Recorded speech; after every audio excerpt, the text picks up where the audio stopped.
Good afternoon and welcome to the webinar hosted by Eagle Hill Consulting, our low performers destroying your culture and driving away your best employees. Here's what you can do.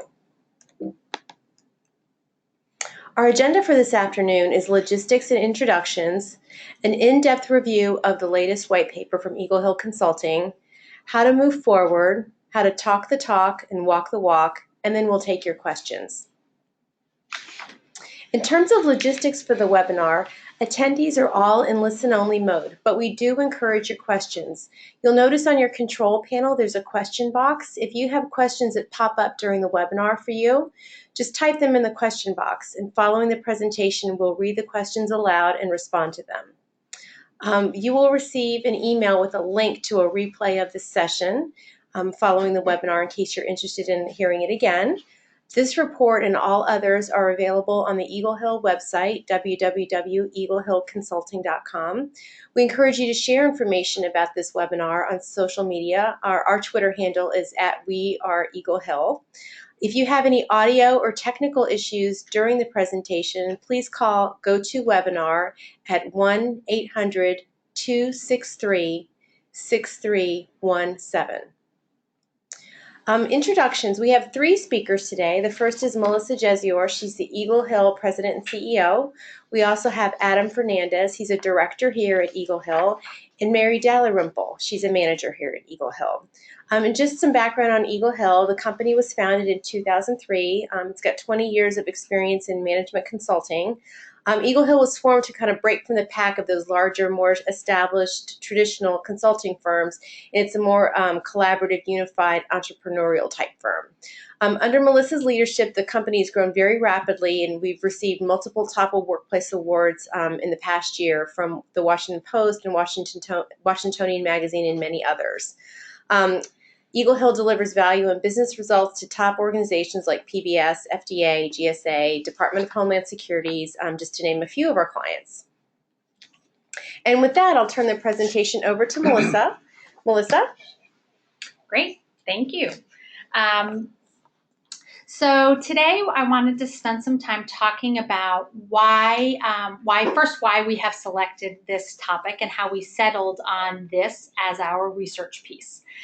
And the reason we decided to talk about this is because attrition is something that impacts every company, and it can be expensive. If any of you are in any sort of managerial position, you know that it's expensive. And surveys say it can cost up to 150% of the person leaving salary. So that can add up pretty quickly. So it's an important business topic to talk about. And why people leave is what we wanted to dive into here. Now, traditionally, people leave because of compensation or benefits or limited career opportunities, a bad supervisor. But we wanted to explore this concept a little bit further. And we started talking internally a lot about the concept of good attrition and bad attrition. And I'll spend some more time talking about this later in our presentation. But we wanted to understand, and good attrition being attrition that happens when you've got somebody who is a poor performer and leaves your organization. And bad attrition being when you've got a top performer that leaves your organization. So our hypothesis here is that there is more to the story beyond just compensation and limited career opportunities of what impacts attrition. And we believe that good attrition and bad attrition, as well as top performers and low performers, have something to do with why people stay at an organization. So with that, we surveyed 1,700 professionals, and today we're going to talk about the results of our study regarding attrition. Mary? Mary and Adam. Yeah. So thanks, Melissa. Just to give a bit more detail here, as we're going through our findings today, we're going to focus on 4 key questions that are questions that were relevant to us and that we think will be relevant to everyone on the phone as well. The first being, what do employees in an organization think about the quality of hires in their organization? The next being, how do those low performers that Melissa was talking about impact an organization? The third is, are organizations doing enough to address those low performers? And then finally, what is causing people to leave? So I'm going to turn it over to Mary to get started on some of our key findings. Great, thanks Adam. So I'm going to spend a few minutes here talking about our survey results, and it's worth noting up front that the results we're presenting today are based on employees' perceptions of their own companies. So I wanted to say that up front. And before we get into some of the hard statistics, we wanted to highlight a couple overall takeaways based on our research. So first, we found that organizations as a whole are not doing a good job of hiring and retaining high performers. In fact, top grading, which is a hiring methodology that Eagle Hill follows, says that organizations hire high performers only 25% of the time. So as a result, a lot of organizations out there have a significant population of low performers. So today we're going to explore, what that means and what the impact is of that. But first and foremost, the major takeaway there is that low performers are taking a negative toll on our workforce culture. So this next slide, again, before we get into some of the findings, we wanted to show a quick statistic that highlights the importance of attrition and paying attention to it, taking it seriously.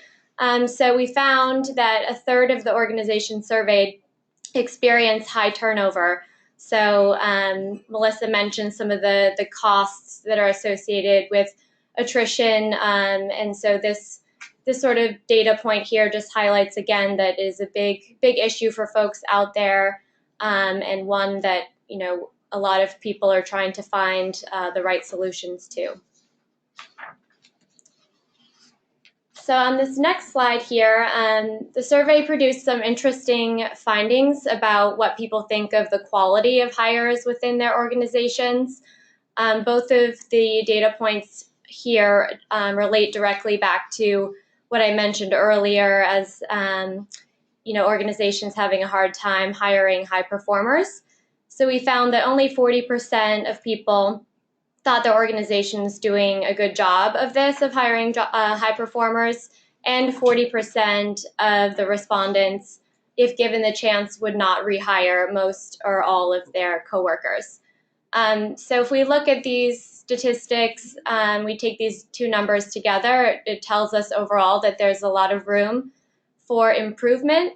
So later today, we'll be looking at some things that Eagle Hill has done to improve our quality of hire, among a couple other things from based on the results here. Adam?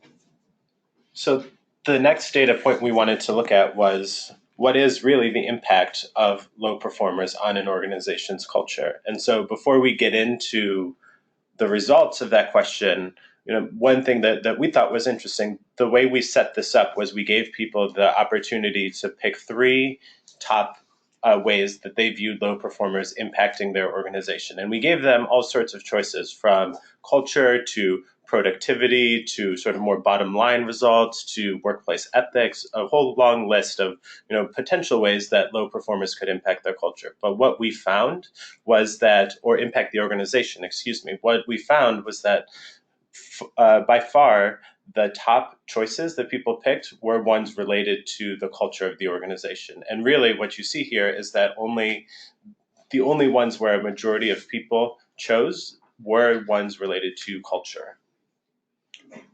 Great. So I'll just quickly walk through some of the data points here. 68% of respondents said that low performers are negatively impacting workplace morale. 54% say that they're contributing to a lack of initiative and motivation. And lastly, the 44% said that they're increasing the work burden on high performers. So again, to Adam's point, I think this highlights that folks are most focused on the cultural impacts as opposed to workload impacts. And so they overall feel like the low performers are kind of diluting the culture of the organization. So the next slide. The next thing that we wanted to look at in the survey was, are organizations doing enough to address low performance? And I think overall we've saw that most organizations are not at proactively addressing the issues. So I thought it'd be interesting to cut the data a little bit differently here and look at the differences in how low performance is addressed based on the relative turnover of the organizations.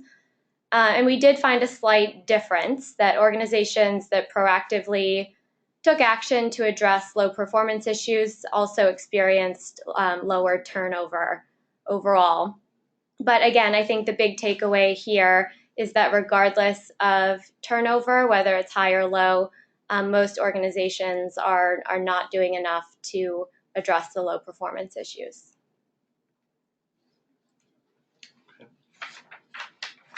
And then the final portion of our research here really focused on what is it that's causing people to leave an organization. And so we asked, what are the drivers in your organization that cause people to leave? And there were a couple of things here we thought were interesting. One, as Melissa mentioned at the beginning, what we often hear is that limited career growth and pay are reasons that people leave. And so we wanted to test that. And we did find that those were important. But we also wanted to look at the data differently. And one thing that we found that sort of goes along with our own experiences is that poor management is a driver of attrition or of retention. And to take that a step further, what our data shows is that high performers are much more sensitive to poor management than low performers are. So you can see on the bottom left here that the number is much higher in organizations with high performers leaving of poor management being an issue than organizations with low performers leaving. So to Melissa's point at the beginning about good versus bad attrition, poor management is something that is, driving a lot of that bad attrition, which is, again, this idea of, high performers leaving an organization. Great.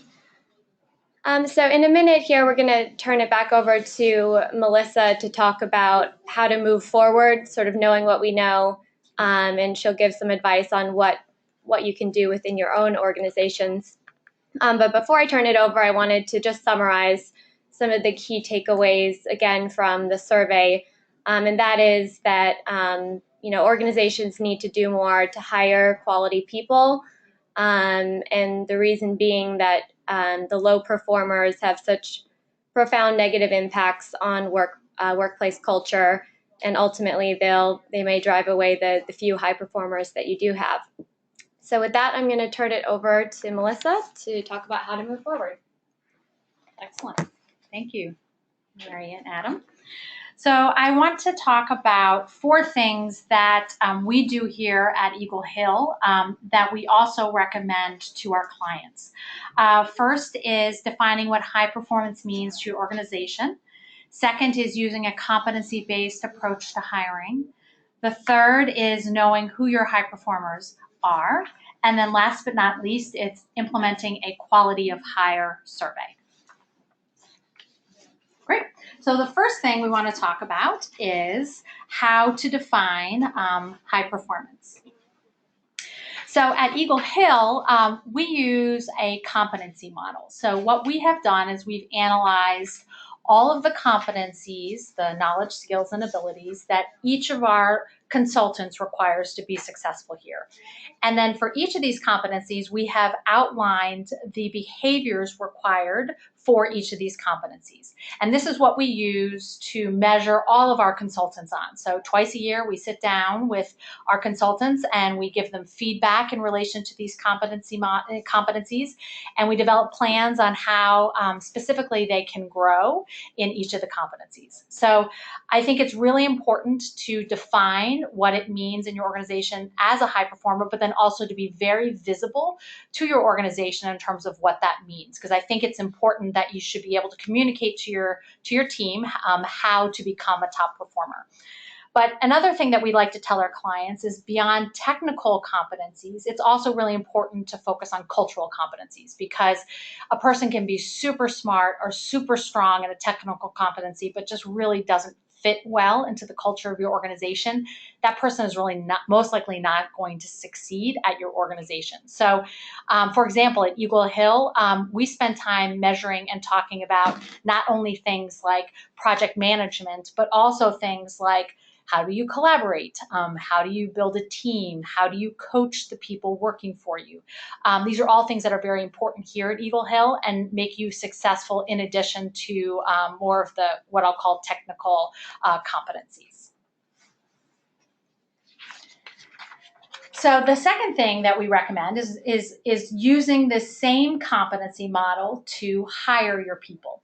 And I'll tell you a little story in terms of how Eagle Hill arrived at this approach. Earlier in Eagle Hill's history, I had to let a couple of people go. And I remember after I let these folks go that there was such a buzz around the office that we had a retention problem. And I knew we didn't have a retention problem because I had personally fired these people. So I knew there was not a retention problem. No one else knew that, but I knew that.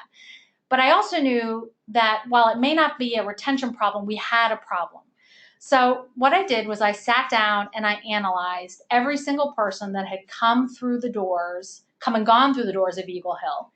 And I looked at how successful they were here and whether or not I felt that they were good attrition or bad attrition, which bucket they should be in.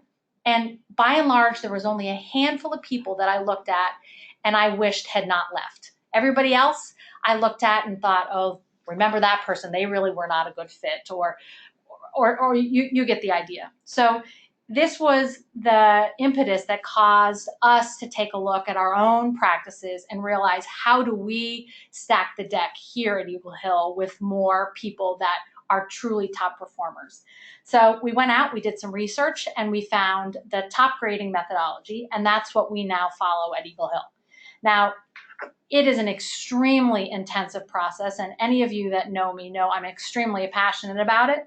But I'm actually not here to advocate that you adopt top grading because I think you have to have the right organization and the right culture to take on such a big undertaking. But I am here to advocate using competencies to drive consistency through your process because I think that's kind of the foundation of what top grading advocates. And I think about how we used to recruit. And let's say Adam and I were interviewing the same person.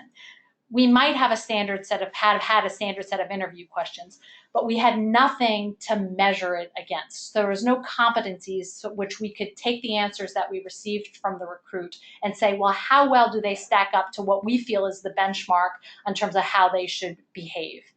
So that's the first thing I advocate is using a competency model to drive consistency. I think a competency model also eliminates the concept of going on your gut. Because that's the other thing if I think back to how we used to hire. Again, if Adam and I were interviewing somebody, after the interview, the two of us might get together and the extent of our debrief would go like this. Adam, what did you think of so-and-so? Oh, I really like so-and-so. I think they'll be a great fit. And then I would say, oh, me too. I think they'll be great. That was it. That was the extent of what we would talk about. And I think having a competency model allows you to actually sit down and go into depth as to why that person would be a good fit, where you think they're going to be strong, where you think there might be some areas of concern, and be able to dive deeper into those areas.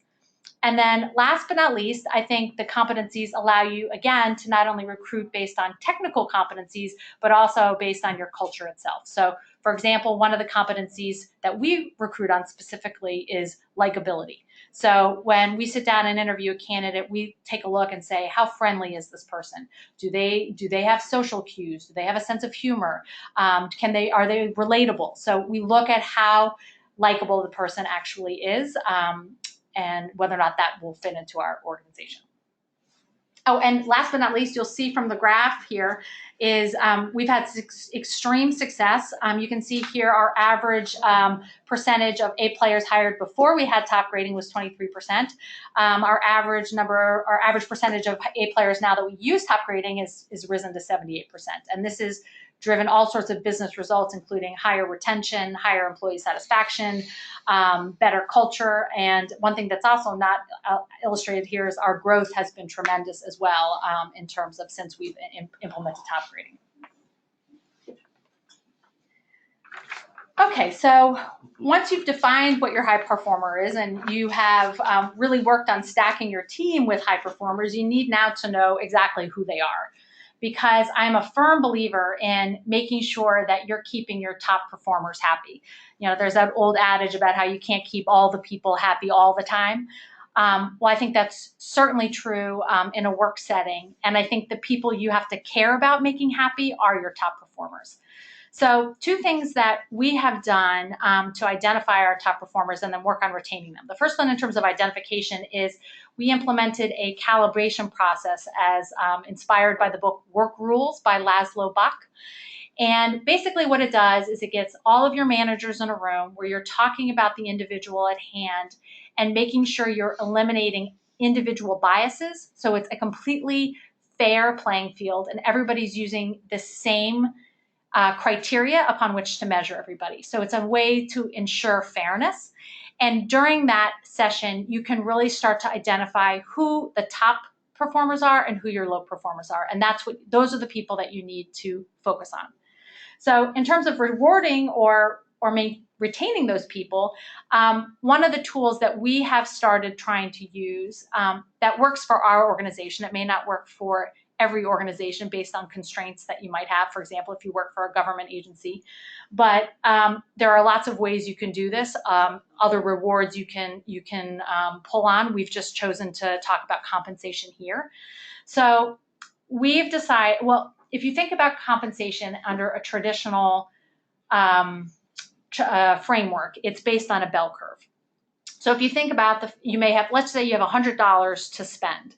If you have $100 to spend and you are following a bell curve, you're spending most of that $100 on your average performer. So let's say you've got the bell curve. Let's say you've got 5 average A's. Let's say you've got 3 low performing Lilies and you've got 2 top performing Toms. Now, if you take that sort of distribution and then you start trying to figure out where you're going to spend your money, you might end up spending something like, let's say, 55 of your $100 on your average A's. And if you think about that just from a macro perspective, it never really sat well with me that I would spend most of my money with people that are doing okay. So if you take that a step further and say, well, maybe if you spend $55 with your average A's and maybe $30 with your top performing Toms, what that net averages out to is a $15 an average person raise for your top performers and an $11 an hour or year, whatever, per person for your average employees. So if you think about that, now I recognize this is only just fake money, $100, but the difference of $15 versus $11 is so negligible. Is that truly a reward for your top performer? Especially when you consider that your top performers often carry the organization in exponentially. It's not the difference of 15 versus 11. It's tenfold basically what your top performers end up delivering to your organization. So how do you make sure that you are keeping your top performers and truly rewarding them for the contributions that they're delivering at your organization? So if you look at the graph here, this is what we are this is what we've recently rolled out and we're working on really focusing on over the next couple of years. There are 2 lines on this graph. There are the percentage of people by performance category, and the red line is the percentage of raised dollars spent. So you can see here that we are attempting to spend significantly more on our top performers. So we're trying to blow up the bell curve and try to truly reward our folks for the people that are really and truly delivering. So again, this is one idea in terms of how compensation can help retain your employees, but there are many ways you can do this with lots of different reward schemas. So last but not least, I'm a very big believer in continuous improvement. So even though you may improve your hiring processes, I think it's really incumbent upon the organization to continually figure out whether or not that process is continuing to deliver the results that you wanted it to from the beginning. So something we do here at Eagle Hill is twice a year, we measure the quality of our hires. So we put all of our folks into what we call career families, and each of our folks is assigned a career advisor. And we reach out to all of our career advisors and ask how everybody's doing. And it usually takes about a year, we've found, for people to really settle and kind of hit their stride, to figure out whether or not they're truly a great fit for our organization or not. And our families help as well as a retention tool.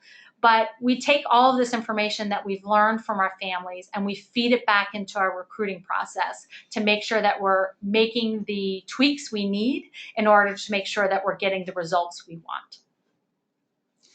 And that is it. Because, and you'll see here, what we found as a result of this is that, and you may remember earlier from some of the findings that a lot of the people in our research, I think it was 40% of them said they would recommend hiring their teammate. And you can see here at Eagle Hill, this is based on our annual employee survey, 97% of our employees are proud of the people that they work with and the results that they deliver. So all of these type of things really ends up to adding up to business impact and business results. Terrific. Now we are on to the Q&A portion of the webinar. As a reminder, if you have a question, you can see on your control panel there's a question box. Just type your question there in the question box and we would be happy to answer it.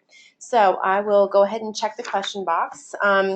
It looks like our first question, this might be good for Melissa. How do I know if I have a hiring or a retention problem? That's a good question. I think my recommendation would be, if you're looking for a place to start, I would recommend probably starting with analyzing your existing workforce.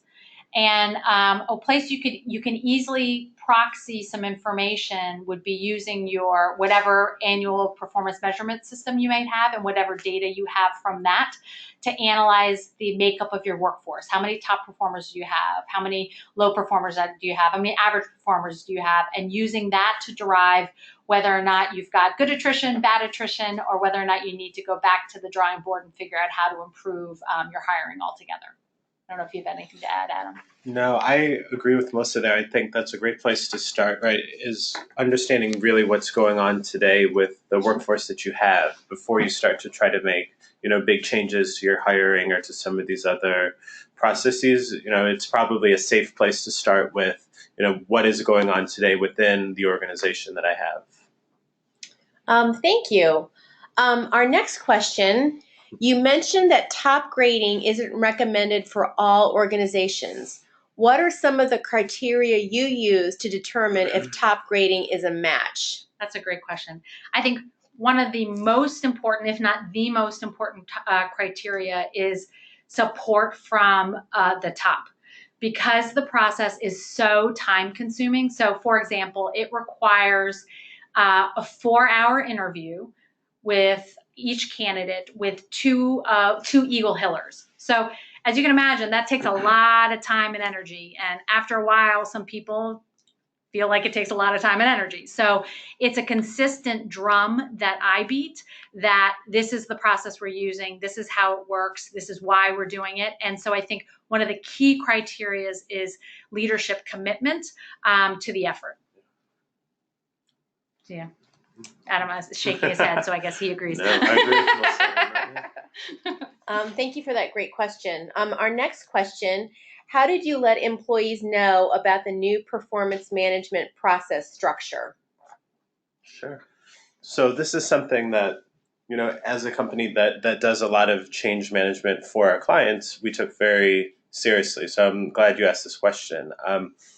We try to do our communication across as many channels as we have. So Melissa mentioned our family structures and our career advisors. We used those. We have all employee meetings. We use those. We have, people are staffed on projects and they've got project managers and project teams. So we try to get the word out through as many channels as possible. I think, this is something that we're always going to try to improve. And the next go around, we'll see, we'll find more ways to communicate with people through online means besides email, through other informal channels that we know exist in the organization. But this is, for a topic that hits as close to home as this does, it's one where, we really think you need to almost over-communicate to people to make sure that however people, prefer to hear this type of message, they're hearing it. Thank you. Our next question, Will you reassess your approach to hiring and retention as you continue to grow? I'll take this one. Yes and no. As I mentioned earlier, I am pretty passionate about our current process. I feel like it works. And as you guys saw from the statistics earlier, we've had great success in terms of stacking the deck in our favor with some really exceptional people.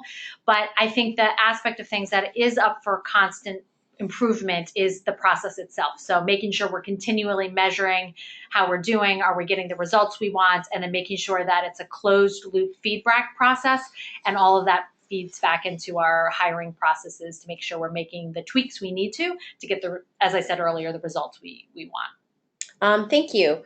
Our next question, can you talk a little bit more about the likability competency and the factors you consider?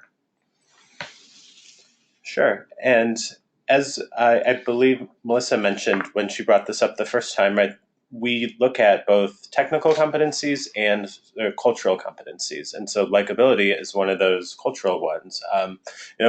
We don't want it to devolve into, just did I like that person without being able to substantiate it? So we gave people factors like some of the ones that you heard earlier about, are they relatable? Do they have a sense of humor? Things like that, so that we're giving people criteria to use to define, if we think that that person would be a good cultural fit as well as a good technical fit for the role. Obviously, we are hiring people who meet those technical criteria, but it does, the important thing here, I think, as you heard earlier, was that it forces us to say not only, okay, I like this person, so we're going to hire them, but I like this person, but we're not going to hire them because I don't think they're a good fit. And so that's really where balancing, some of the technical competencies as well as some of the cultural competencies comes, kind of plays out in the organization.